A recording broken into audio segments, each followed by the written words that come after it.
The streets are dark, the dames are dangerous, and the private eyes are armed with a sarcastic quip and a loaded pistol.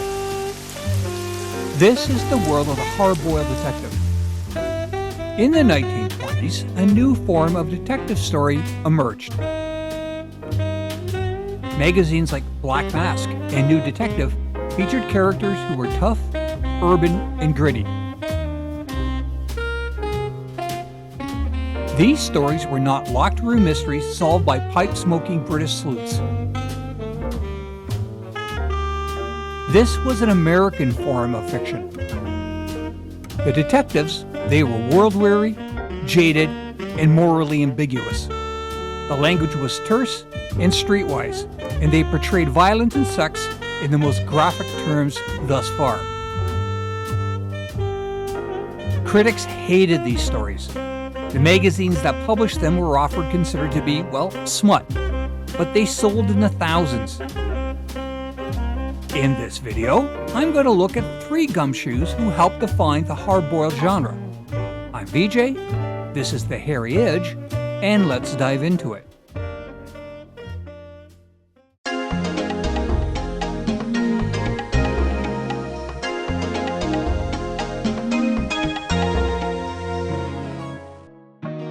In 1922, Black Mask magazine published the story The False Burton Combs, considered the first hard-boiled detective story. Dashiell Hammett is often credited as creating this hard-boiled genre, but this story was written by Carol John Daly. But it did not feature the detective of his that I want to discuss.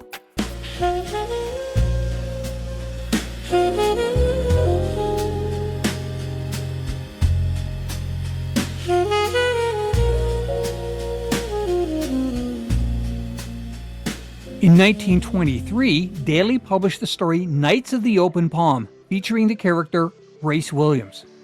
Daly would go on to publish 70 Race Williams stories, some of them serialized into 8 novels. Daly was born in Yonkers, New York in 1889 and died in 1958. He attended the American Academy of Dramatic Arts and managed theaters in Atlantic City. Race Williams was something new, a New York shamus who was more Old West vigilante gunslinger than detective. He solves more mysteries with his dual pistols than he does with actual detecting.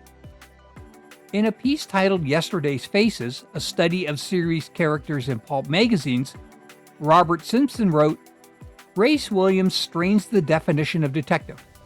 Williams is a hired adventurer who may occasionally detect. He has little use for clues, even less for chains of reasoning."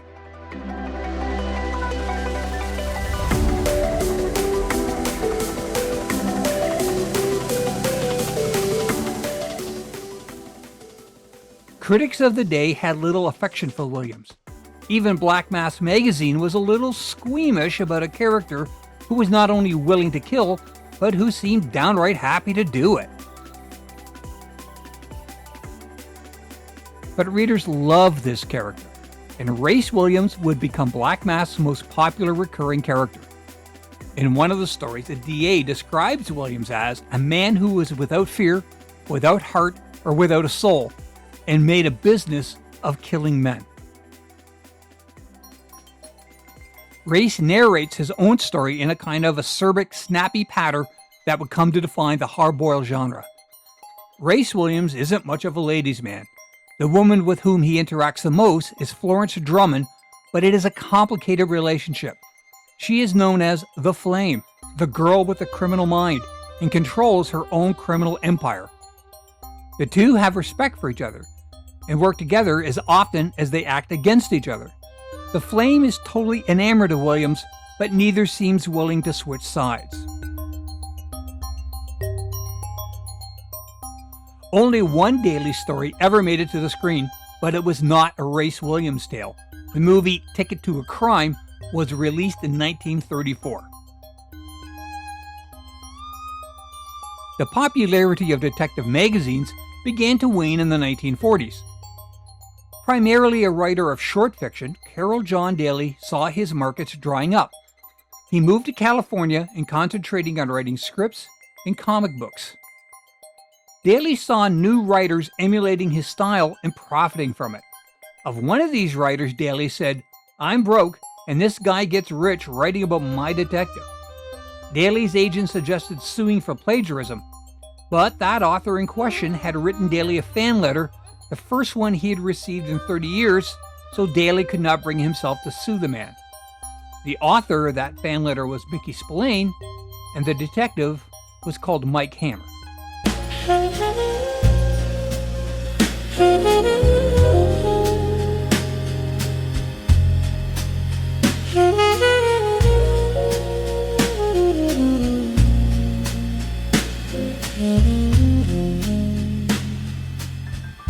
Frank Morrison Spillane was born in Brooklyn, New York in 1918. He served in the U.S. Army Air Corps as a pilot and flight instructor. He began his writing career early, writing westerns and comic books. The day after the attack on Pearl Harbor, Spillane began to write a novel. He finished it in 9 days.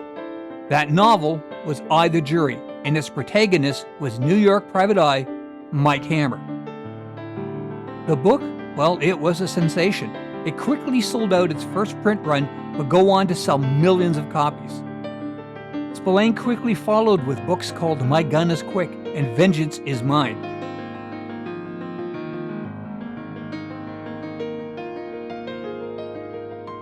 From 1947 to 1996, Spillane would publish 13 Hammer novels.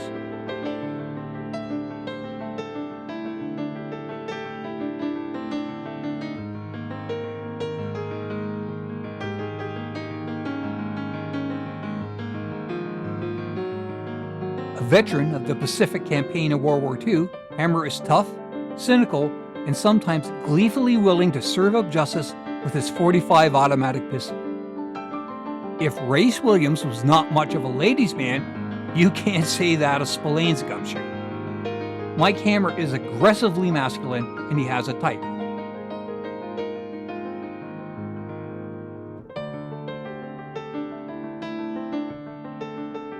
And he likes them smart, and he likes them tough, and he likes the chase, a chase that he will always win. Race Williams had the flame, and Mike Hammer had Velda, Hammer's secretary through the whole series. She is smart, beautiful, and a PI in her own right with a pistol in her handbag. There is an attraction between Velda and Hammer, both sexual and romantic. Through the bulk of the series, they don't have sex, but in one of the later Collins books, they do get married. Another recurring character in this series is a cop, Captain Pat Chambers. Hammer respects Chambers. The captain is professional, scientific, and honest, but Hammer has chosen to operate outside the law. Like Race Williams and other gunslingers, Hammer does not want to be encumbered by such pesky things as rights, or due process, or, the law. Most of Hammer's cases are not client-driven. Revenge is a common theme, but these are mysteries, and Hammer often solves them with his street smarts. The dialogue is as snappy as you'd want, and Spillane's writing is concise and smart. The word selection is very deliberate. Spillane can create atmosphere and tension in a very economical way. There have been several screen adaptations of Mike Hammer over the years. The first book, I, the Jury, was actually the first movie made in 1953. It was remade in 1982 with Armand Assante as Hammer. In 1955, director Robert Ulrich took the story Kiss Me Deadly in a direction Spillane may never have intended.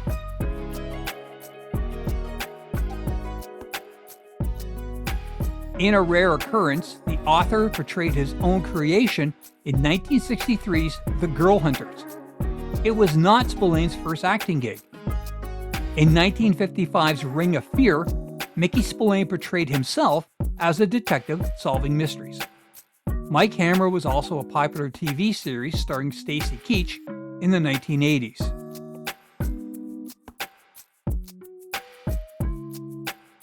Spillane also appeared as himself in a series of wildly popular ads for Miller Lite, which cemented him as much of a cultural icon as Mike Hammer. And Hammer is an icon, influencing a generation of tough guy vengeance fiction both on the page and on the screen. The next detective is tough, but he has little in common with Race Williams or Mike Hammer. Whereas Williams and Hammer roamed the rainy streets of New York, Sheldon "Shell" Scott was an LA detective, and it shows.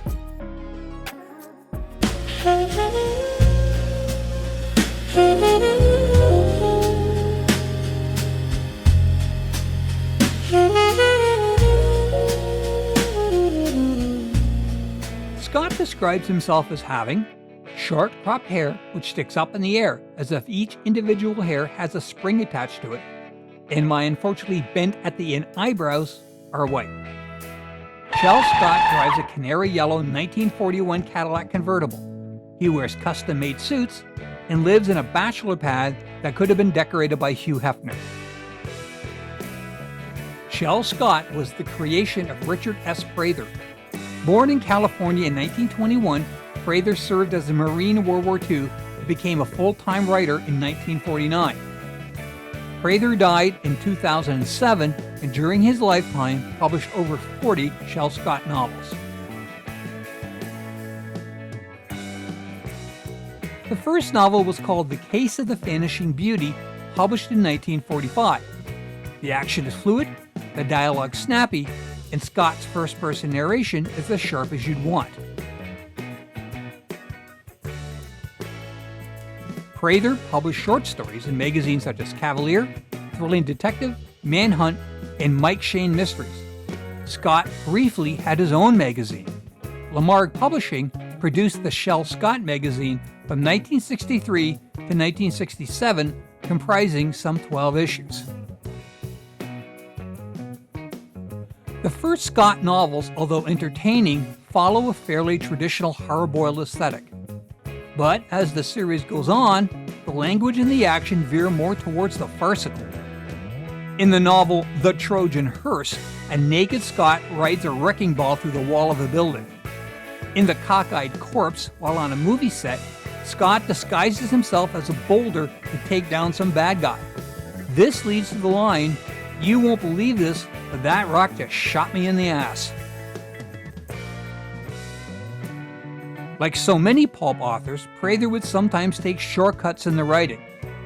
Some of the plots seem almost secondary, and Shell Scott rarely misses an opportunity to get naked. But there is no denying the humorous appeal. The Shell Scott novels were extremely popular in their day, but they never saw screen treatment.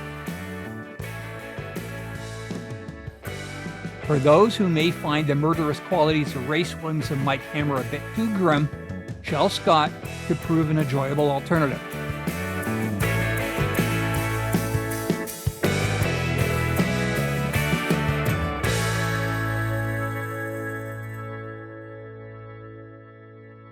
There are many more hard-boiled detectives and writers worth exploring. What do you think? Who are your favorite hard-boiled detectives? Who should have been in this video? Likes, subs, etc. are always appreciated, but mostly I hope you enjoyed the video, and thanks for your attention.